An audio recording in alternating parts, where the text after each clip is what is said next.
YouTube, welcome back to Common Sense, Logic, and Reason. And as always, thank y'all for joining me today. And as I've said before, I'm a conservative. I'm a conservative Christian. Now, I'm not a Republican, but I'm a registered libertarian. And in this video, I want to talk about why I voted for Trump and why I supported Trump. And I pretty much supported him since day one when I heard his platform. And one of the reasons why I voted for Trump, well, first of all, is he ran on a platform of America first, as opposed to America last. Because, the last 50, 60 years, we've really had a lot of American last policy in this country. There's a reason why, at one point in time, we used to be the world's greatest manufacturer.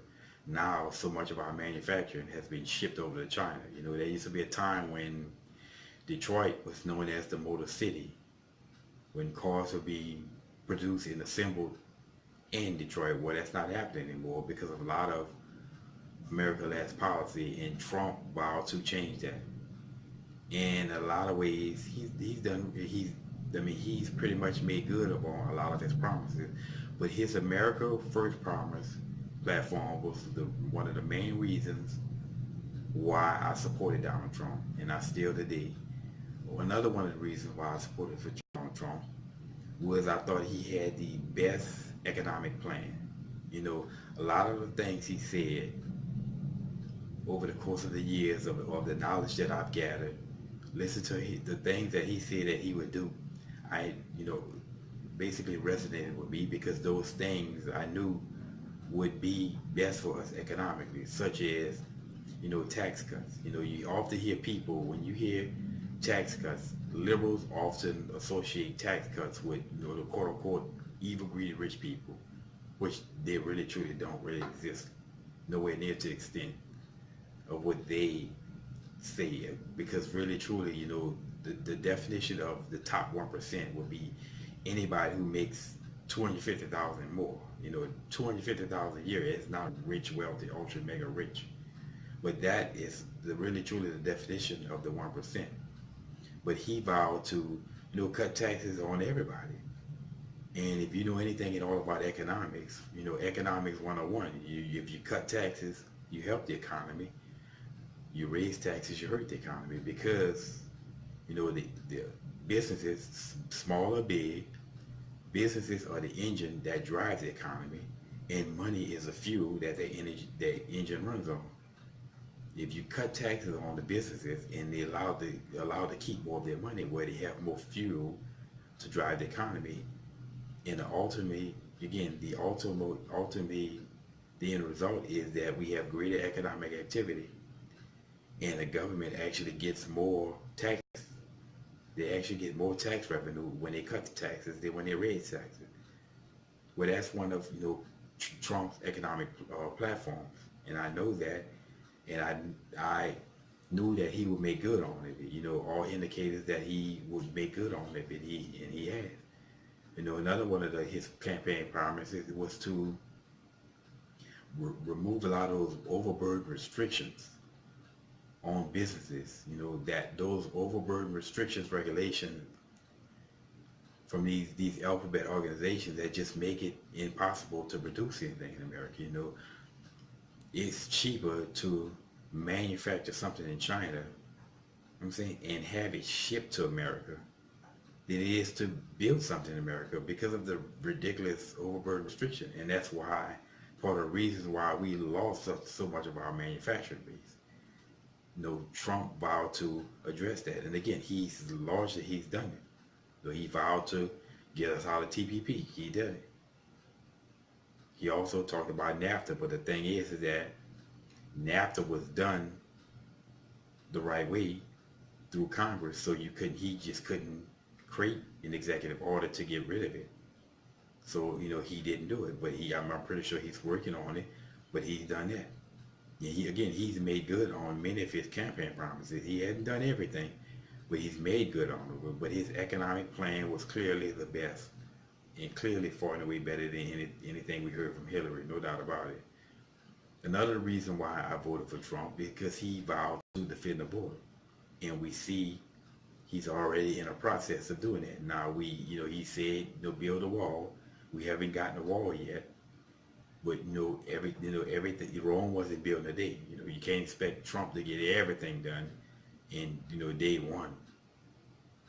But we already see the makings of a border defense. He's put border defense as part of the budget, the military budget, and he said that Mexico will pay for it, and people say, well, why is the military doing it? I don't give a damn who pays for the wall, as long as it gets built. And we really don't even need a wall.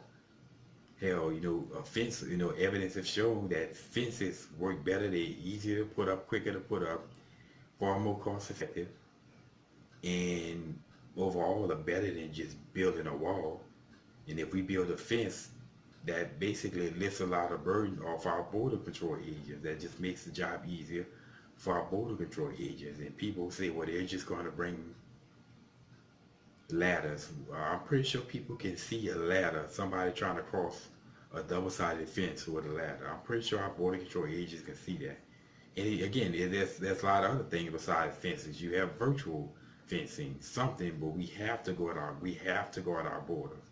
Again, we cannot be so stupid and operate on this idiotic notion of open borders. Okay, you cannot have no open borders no more than you can have your home, allow your home to be just open to whoever and whatever wants to come in.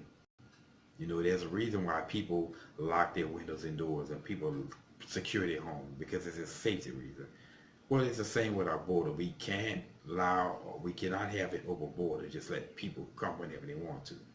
We have to secure our border just like you secure your place in your home. But again, this is the reasons why I voted for Trump, and he's making good on a lot of it. And I guarantee that wall or that fencing will be there. But we've already seen the benefits of his presidency.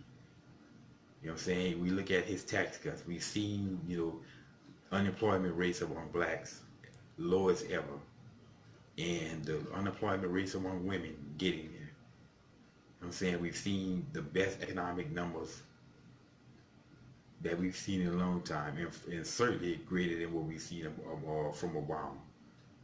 And we haven't even seen the full benefits of those tax cuts. We've seen so many people from so many of these businesses get bonuses. One-time bonuses, benefits, so many benefits for those tax cuts. So Trump is making good on his campaign promises, no matter what the idiots say. Liberals will find anything they can cry about. Donald Trump, I guess he make a grilled cheese, he burned it a little. They'll cry about he's unfit because he burnt the grilled cheese. It's just ridiculous, They will find anything to cry about in light of all the evidence that he's doing a damn good job in the office of presidency. And to me, I thought it was the idea of having a business person in the White House as opposed to having a bunch of politicians, who've never done a damn thing in their life. Somebody who's actually built something in their life. I thought the idea of having that was a good thing. Again, which one of the reasons why I voted for Trump. But as you can see, only idiots will deny that we've seen the benefits of this man. And I can't wait to see all the rest of the good that's coming. I can tell you this, I ain't tired of losing yet. This country is winning now. And I seriously doubt there's anybody else out there who is just tired of, not losing, but tired of winning. So Trump said we will be tired of winning. Well, I ain't tired yet, and I don't think very many people are. And I guarantee there's a lot of people who are on the fence, people who may have probably voted Democrats, who now leading conservative side, Republican side, because of they see the benefit of Trump. Of course, there will always be people who just deny. There will always be the Bill Maher's who will rather see the country implode because they just want to get rid of Trump. There will always be those people, but the country is doing well. And that is why I supported Trump. And as always, y'all, until next time.